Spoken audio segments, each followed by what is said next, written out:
Hello, my friends. Today, we're gonna be checking out my new best friend, Rebecca Parham. How do you know that we're best friends now? Well, because I actually pronounced her name right this time. What's wrong with me? The last one was the third video in the series, and I said Parham. Rebecca Parham. What is wrong with me? I'd at least seen like 6 videos by that point. Anyways, Rebecca, I promise I will never make that mistake again. I am genuinely embarrassed. That's how I pronounced it. Anyways, I met Rebecca since our last video, and I will tell that story a little bit as we go. But for now, people, let's check out some Let Me Explain studios. There are still many classic videos to be seen, and we are looking at some today. My crazy theater teacher.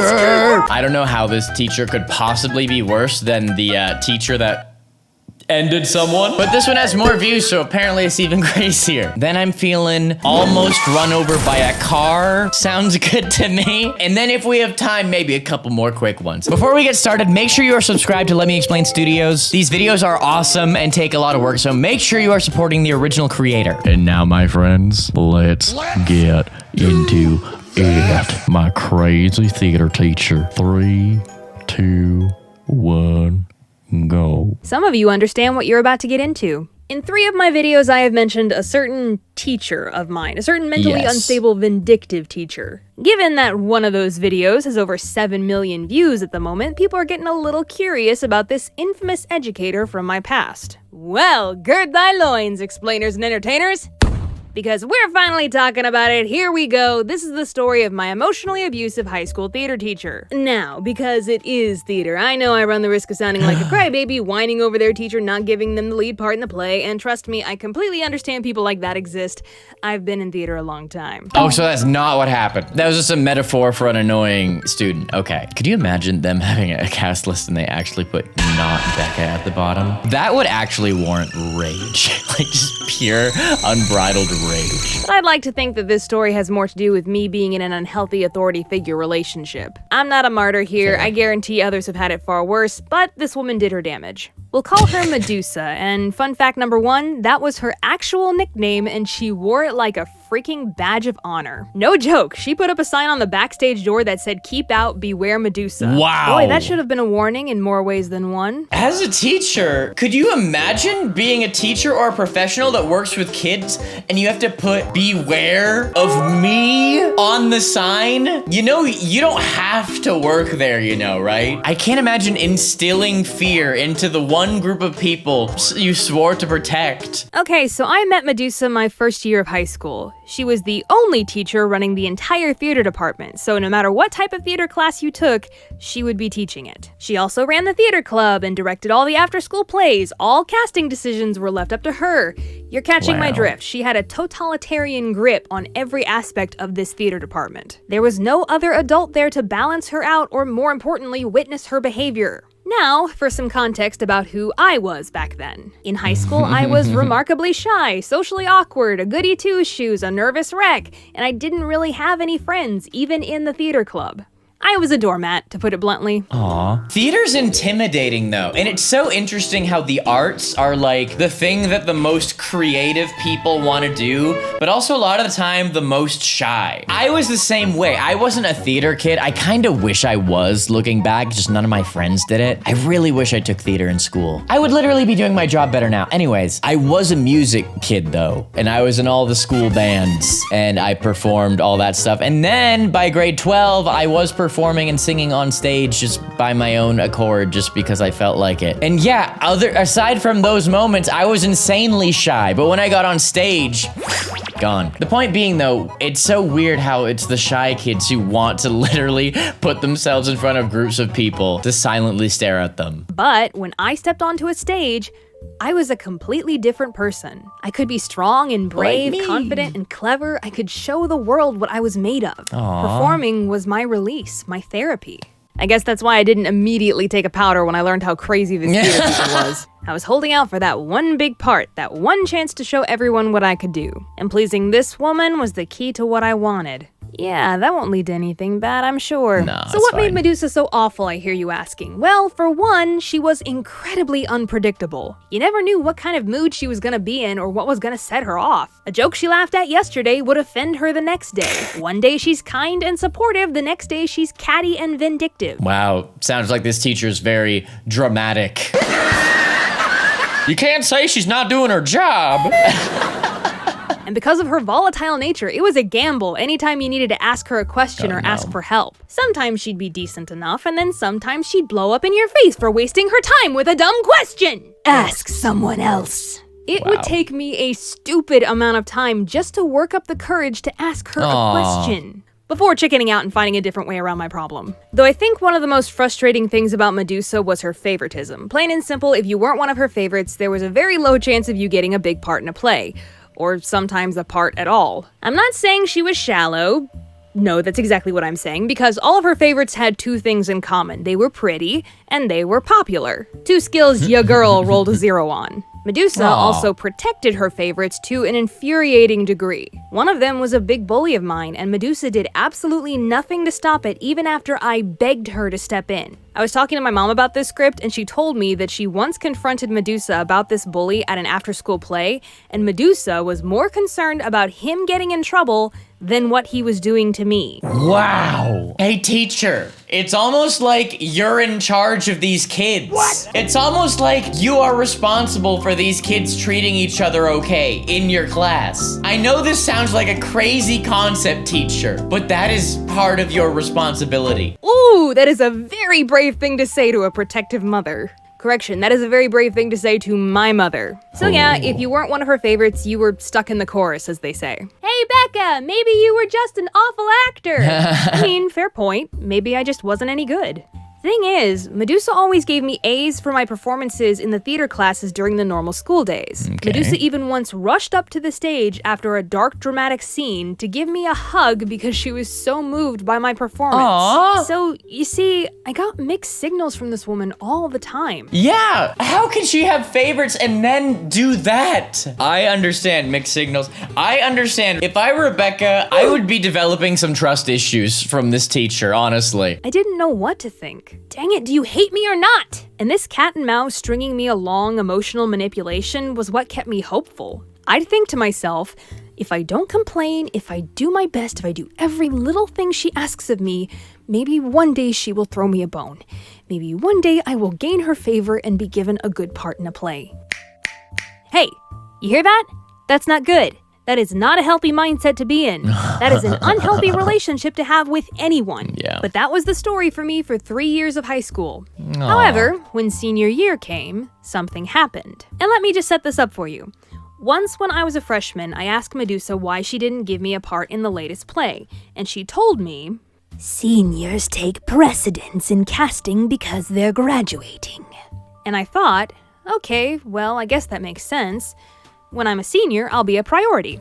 Come senior year, pretty much all of her favorites had graduated, and the only two senior actors left were me and this one other guy. Okay. All right, we're halfway through. Rebecca, you ain't about to tell me that she still looked past you. If that happens, we riot. If that happens, we take to the streets. In fact, a very large portion of the club had either graduated or left, so pickings were pretty slim that year for willing participants. Anyways, we were going to do the comedic play Noises Off. And in that show, there is a role called Dottie meant for an older woman who needed a Cockney accent and had a boy-toy love interest.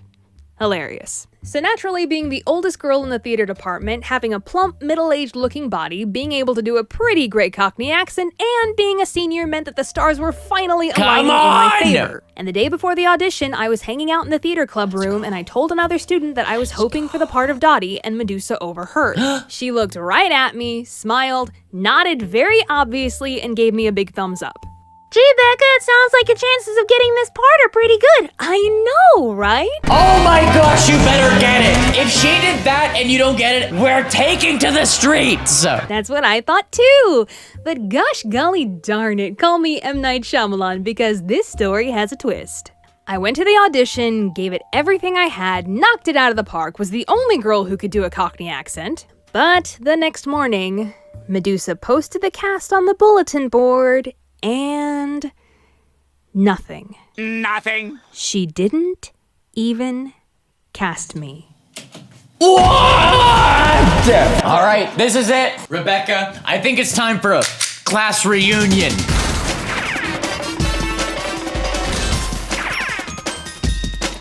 Well, I guess we wouldn't have a fun story if you did get cast. Actually, maybe we would have had an even better story if you got cast. Maybe the play would have been a great time. It's one thing to not cast Rebecca, which, first of all, are you insane? Second of all, she says she wanted the part and you... Huh? Yeah! Medusa. More like Satan.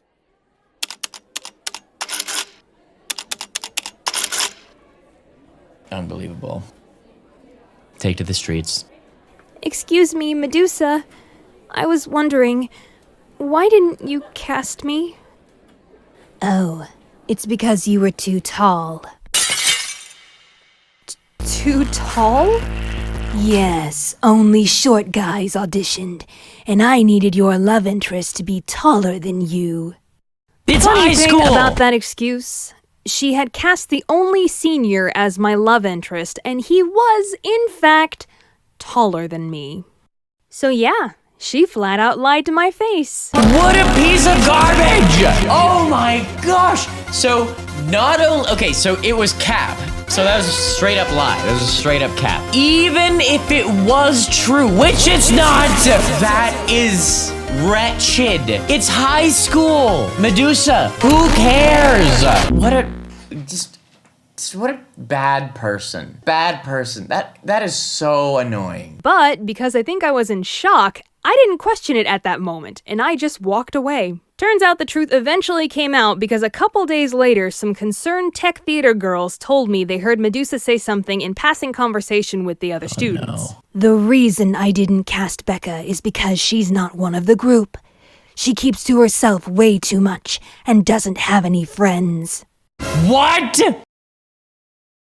She didn't cast me because I wasn't popular.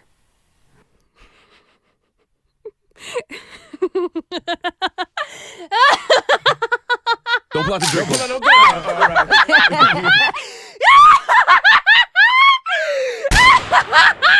That's it! I am done! Rightfully so. As a teacher, you have the opportunity to empower people. You have the opportunity to empower people who don't get to experience that without the help from someone with authority. Rebecca not having many friends, that's more reason to cast her. Maybe she'll become more confident. Maybe she'll grow as a person. Maybe then she will be popular. But you'll never know because you're a piece of garbage human who judges people based on how popular they are in high school. What an absolute demon. I hope she, I don't know.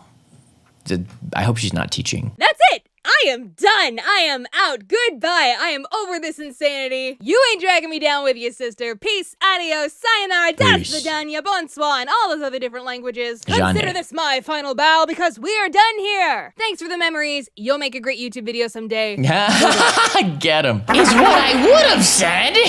I don't know, is that what's about to happen? And I left. I left and went straight to my advisor to drop out of all of Medusa's classes, which my advisor was very happy to do for me when she learned which teacher I was trying to escape. Oh yeah, she's crazy. Consider it done. I'll be honest, the situation was a little bit more complicated than just not being given the part that I wanted. There was so much more. But this video is long enough already. And let me tell you something, explainers and entertainers. The moment I left, I felt like a completely different person. My confidence shot through the roof, Yay. I was happier, I didn't care so much what people thought anymore. Heck, even guys were paying more attention to me. My choir director noticed the change and gave me the award for Most Improved Senior. I didn't even have to give up my love of theater because I went out and auditioned for community theater with adults. I even got a leading part in a musical that summer and won the Best Actress award for the show season at that particular theater. Got him! Success is the greatest revenge. How you feel now, Medusa? How you feel now? I hope Medusa saw this video and cried herself to sleep. Nah, I don't know about that, but I hope Medusa saw this and realized, wow, what a wretched human being I was and hopefully am not still. Disgusting. Rebecca, I am so happy for you. I'm so glad you turned it around. I'm so glad you became more confident on your terms, not on Medusa's watch. Also, hey, while I got you here, homies, real quick, I just wanted to say, if you are watching this video and you are not subscribed to Rebecca, make sure you do that. Also, if you're watching this video and you have not booped the like button, if you could exit full screen really quick and just do that for me, that would be, I'd really appreciate that. And if you're watching this video and for some reason you're not subscribed to my channel, it would be cool if you did that. Could you do that for me? I would appreciate it. Okay, friends, let's continue. Everything had fallen into place for me, and all because I finally worked up the courage to say I deserve better and walk away from a toxic relationship. These situations don't always end like fairy tales, but for me, it did. So, what happened to Medusa? A couple years after I graduated, I remember hearing the news that she had been forced to resign. I can't be 100% sure if this is the true story, so take what I'm about to say with a grain of salt. Take what I'm about to say with a grain of salt. Okay, I'll do it. I'll get some salt. All right, gotta take this story with a grain of salt, she says. Just take it with one of those. Just one of those, take it, okay? All right, time to take this story with the salt. But this was the story I was told. Medusa got incredibly intoxicated on an overnight competition trip with students, locked herself in the boys' hotel room, and passed out on the bed, forcing the boys to sleep in the girls' room. Yeah. I mean, knowing her, that completely makes sense. When I first heard, I wasn't surprised in the slightest. I guess all I can say is, peace out, Medusa. Wherever you are these days, I hope you're in a better place mentally and emotionally. I mean that. Hey, at least she taught me that a bad situation in the past doesn't have to weigh you down. Because if I'm honest, I'm pretty sure it was my time spent with Medusa that taught me how to stand up to an even worse teacher later on down the line. Oh, man, that was crazy. That was a wholesome mic drop. That was actually so positive. Yeah, that story about the teacher sounds, what that teacher allegedly maybe did is wrong on many levels. Many levels. And now I have even less sympathy for her. But anyways, a very wholesome ending. And Rebecca, I appreciate you tying in the lessons. I appreciate the actual morals. Listen, I love all these animation channels. They're all so much fun, but you don't always get like an actual like life lesson and moral that you can take with you. And I think this was really good. I think a lot of people can relate to that, and I think this story could actually help them. A bad scenario can turn into a blessing. You never know when a bad situation could turn out to make you even stronger and better than ever. I like it. A+. Now, we have dumb things I do, which I have not seen this one. I just clicked on it because I used this picture of Rebecca for a thumbnail for the previous video. So I have not seen this, just so you know, when you see the red bar. Please don't ever question when you see a red bar in my videos. I do not ever watch anything ahead of time. But what a classic title. Just good old wholesome fun. These are the type of videos I get the most excited for because they are the most random and you never know what to expect. So here we go, my friends. 3, 2, 1. Beautiful painting. Hello. I'm pretty sure adulthood is a lie we tell ourselves. When you're an adult, you're supposed to have things figured out. You're supposed to know what's going on. You're supposed to be organized, responsible, and never do anything stupid. Extra, extra, read all about it. Another adult does something stupid and ruins everything. We all do dumb things. Even me. Yes, I know, hard to believe, but... No way. Oh, it's true. Exhibit A. I have medical-based phobias. That's not the dumb part. For some reason, I'm fine with just blood by itself, but one of the things that does provoke this phobia of mine is hypodermic needles and injections. Getting a good old jab in the arm. Ooh. So naturally, I've run into the problem of nearly fainting every single time I need a shot or my blood drawn. Wow, that's very interesting. A lot of people don't like needles. The way I am with needles is a needle to like the shoulder when you're just getting a shot. To me, that's really easy because they can do it like anywhere in this muscle.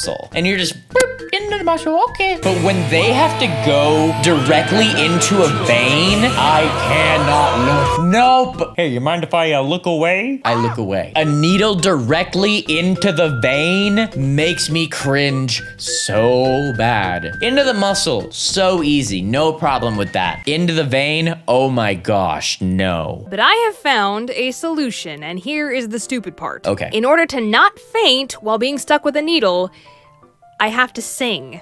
Don't look at me like that. It's either deal with a lifeless body on your floor or listen to some show tunes. So as it goes, That's anytime charming. I need a shot or my blood drawn, this conversation happens.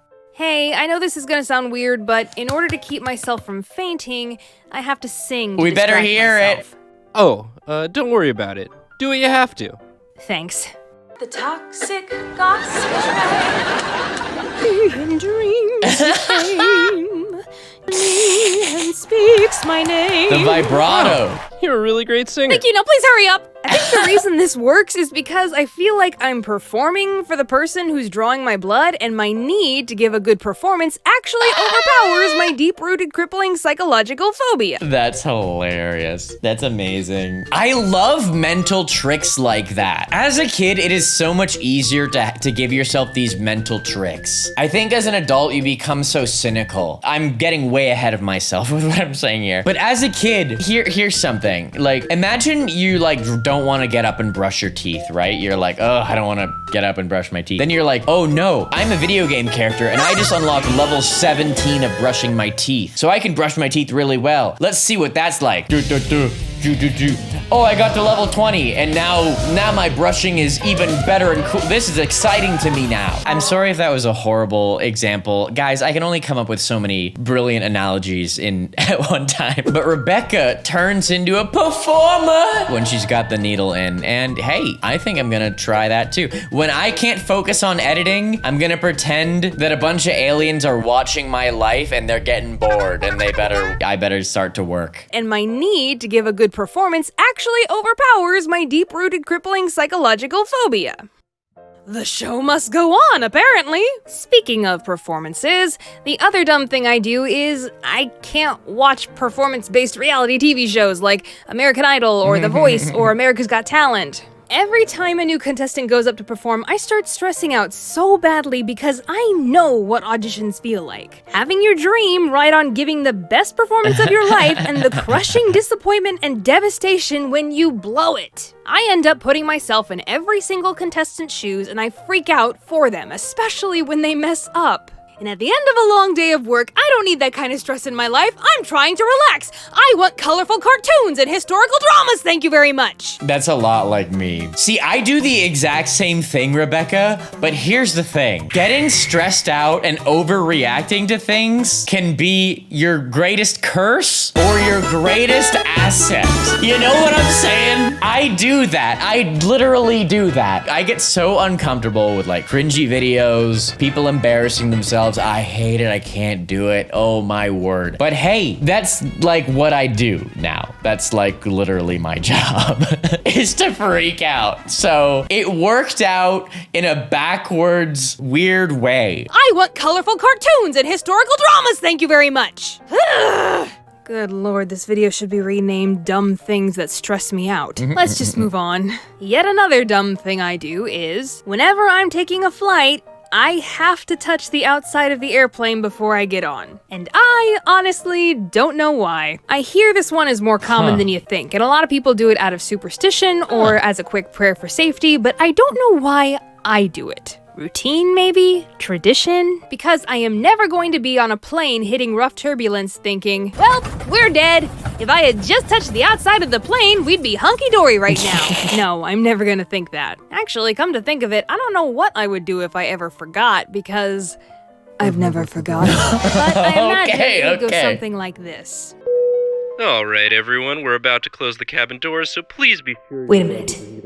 I didn't touch the outside of the plane. under the seat in front of you. We can't take off! Get it! You have to touch it! Ow, no, not the hand!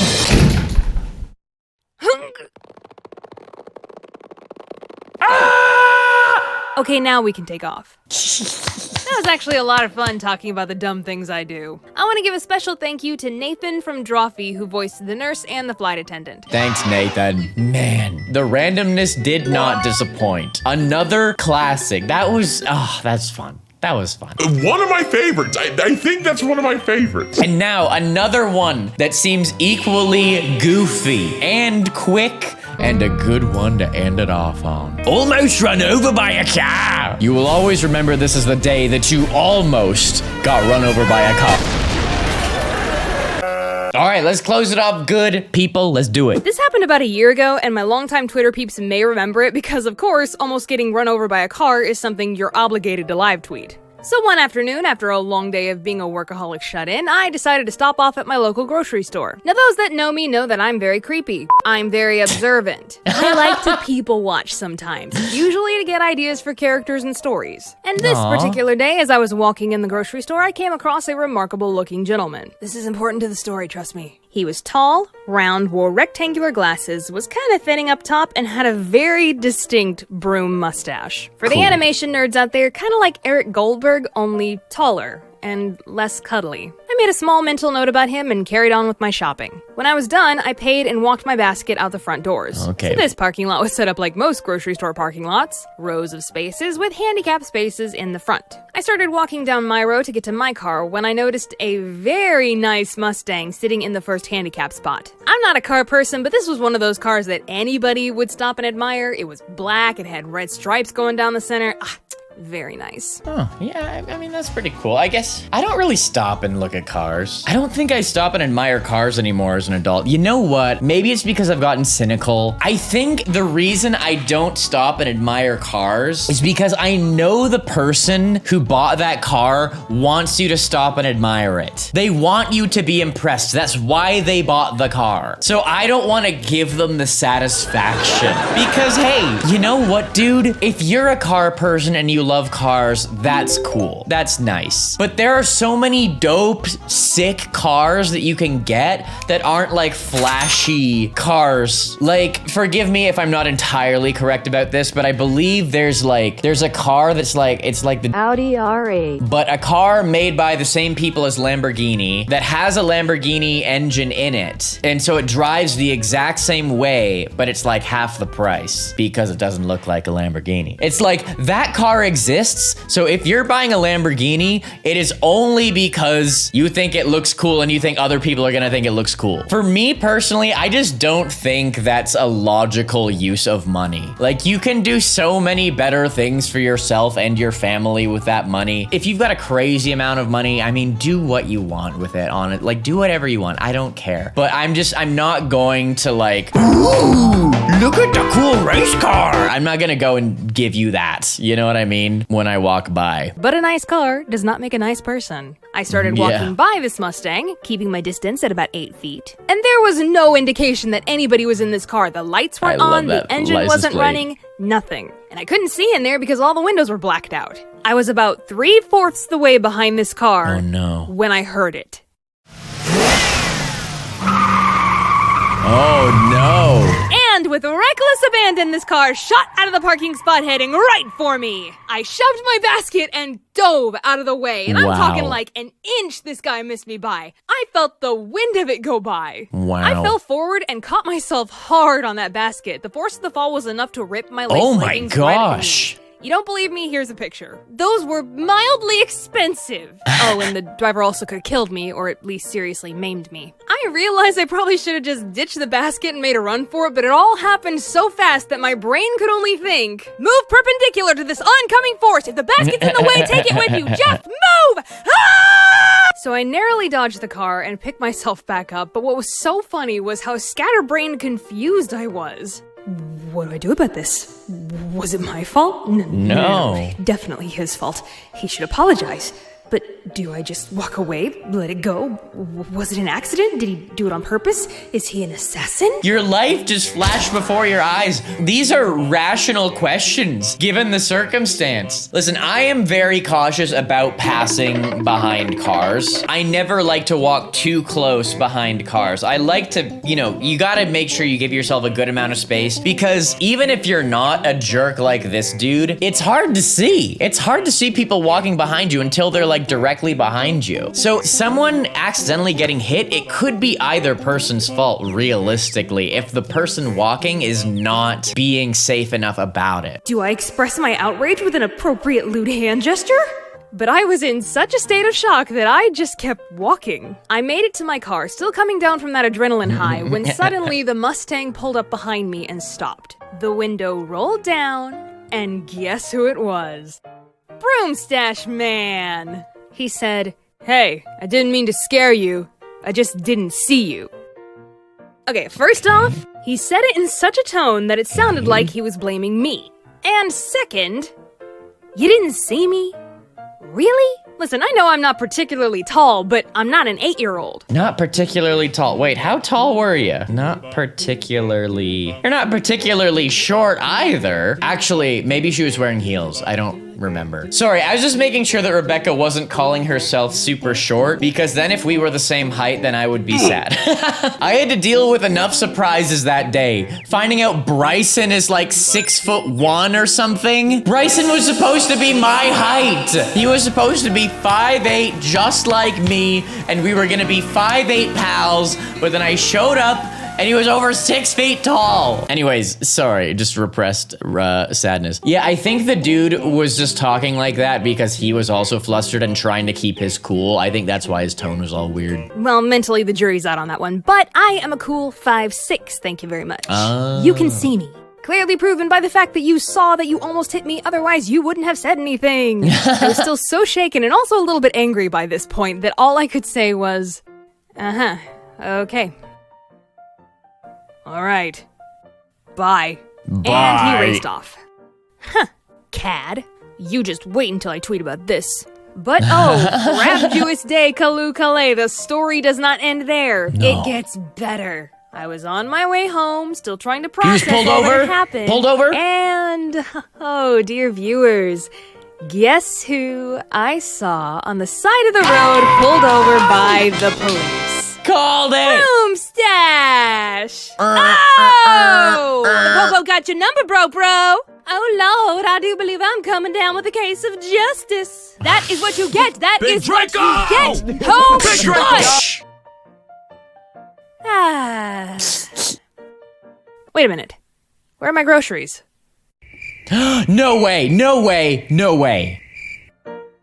Wait, was that last part real or cap? Oh my gosh, I guess we'll never know. Rebecca, if you happen to watch this one, I would really appreciate it if you told me if that last bit was real or cap. Instead, for now, viewers, let me know in the comments, do you think she really left her groceries there, or was that just for a fun dramatic effect at the end of the story? Is it real or cap? Regardless of whether it's real or cap, that story was a lot of fun, and I'm so glad I called the guy getting pulled over. Oh, got him! This was wonderful as usual. Rebecca's videos are so much fun, just such a great time, so positive. And after meeting Rebecca, it's even more fun to watch these videos now. So Rebecca, again, thank you for being such a kind, wonderful, wonderful person, for being cool with what I do and supporting it, and for making great vids. Now, people, if you are not subscribed to Rebecca's channel, make sure you do it now! Here's the full playlist of Let Me Explain Studios reaction videos we have done. If you haven't seen all 3 of the other videos, make sure you have checked them out. Or here's a video that YouTube thinks you will like. Are they right? You let me know. Have a good day, my friends, my explainers and entertainers. Bye.